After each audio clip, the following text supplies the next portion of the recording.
Spasticity can often feel like your muscles are stiff and heavy and hard to move.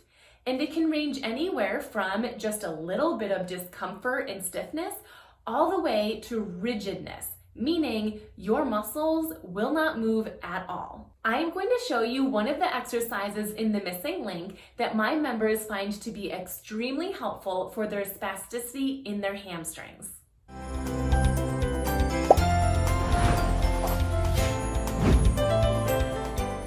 Before we get to that exercise, I want to share something with you that can be helpful in you managing your spasticity. The first thing to know is that often there can be triggers to your spasticity. Now, in some cases, there is no trigger. It happens out of nowhere for no reason at all. But in other cases, you might actually find some triggers. What I mean by this is that your spasticity will worsen when you're in pain. Or your spasticity might worsen or intensify when you're feeling extra fatigued or overheated or too cold. And when you have a trigger, it can be very valuable information, because if you can manage that trigger, that often means that you can manage your spasticity. For example, let's say that you have heat intolerance, and when your core temperature rises, one of the symptoms that worsens is your spasticity. That means that if we can keep your core temperature lower, your spasticity might not rise. So a few things you can do to keep your core temperature down might be sip some ice cold water, take a cool shower, wear a cooling vest or a cooling wrap. Anything you need to do to lower your core temperature. Some other triggers that you might feel are appropriate for you and your MS are tight-fitting clothing, as well as other MS symptoms. Sometimes when you're in pain, that increases your spasticity. So if you can manage your pain, your spasticity will also be lower. So my main point here is to try to figure out if there are any triggers for you. If so, see if you can start with managing the triggers first in order to help reduce your spasticity. Now, moving on to the different treatments for a spasticity. Most of the time, spasticity is managed with medication and/or stretching with physical therapy.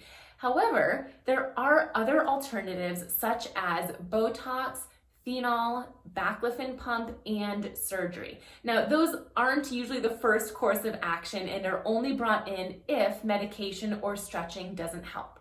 But I'm going to show you my favorite stretch, and again, this is going to be for spasticity and tightness in the hamstrings. So let me show you. One of the most common muscle groups that get spastic are the knee flexors, which are the hamstrings. So basically, the muscles that bend your knee are tight and spastic, and that can make it really hard for you to straighten your knee. So when you're walking forward, this might mean that instead of straightening your knee, it stays slightly bent, and therefore you land in this crouched position. It might also mean that it's really challenging for you to fully straighten your leg from a seated position, which can mean things like getting into and out of a car might be challenging. The exercise that my missing link members find the most helpful for hamstring spasticity is a hamstring stretch. There's many different positions that you can do this in. My favorite is the seated position. So when you're sitting, you want to be at the edge of your chair, sitting up nice and tall with a flat back. Then extend one leg forward just as much as you can. Again, if you have spasticity, you might not be able to get a fully straight knee, but that's okay. Straighten your knee as much as you can. Sit up tall, place both of your hands on the opposite thigh, and hinge forward. As you notice, my back is staying flat. I'm not rounding at all. And only hinge as much as you can. You'll know you're doing this correctly if you feel the stretch in the back of your thigh. And this can be anywhere from behind your knee all the way up until the sit bone on your butt. From here, you'll just hold it out. When you're done with that side, bend that knee and straighten the other leg. Just as much as you can get it straight. Fix your posture to be in an upright, tall position. Hands are on your opposite thigh and hinge forward. Again, you're shooting for the stretch in the same position, anywhere from behind your knee all the way behind your thigh or up until your sitting bone.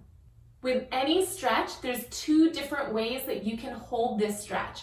The first is a static stretch, meaning you hold this for 20 to 30 seconds, and you do this 2 to 3 times on each side.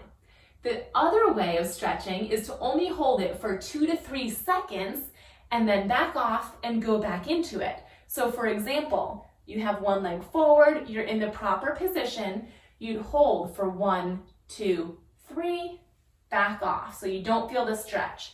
Then back into it, 1, 2, 3, then back off. And you do this going in and out of this stretch for 20 to 30 repetitions. 1, 2, 3, back off. Research indicates that both static and dynamic stretching are helpful. One is not necessarily better than the other, meaning if you have a preference to hold for 20 seconds, go for it. Or if you have a preference and your body feels less stiff and less spastic from only holding 2 to 3 seconds and doing that multiple times, then that is just as effective. So do whatever feels best for your body. The reason that I like the seated hamstring stretch best is because we sit more times than not throughout the day. So you can fit this exercise in throughout the day to help reduce your spasticity. If you're looking for other exercise, there are tons of MS-specific strengthening, stretching, balance, and walking exercises in my online MS wellness program, The Missing Link. I'll put a video in the comments if you want to watch a behind the scenes clip on what you can expect from The Missing Link. But for now, try this exercise out and let me know in the comments how it feels for you.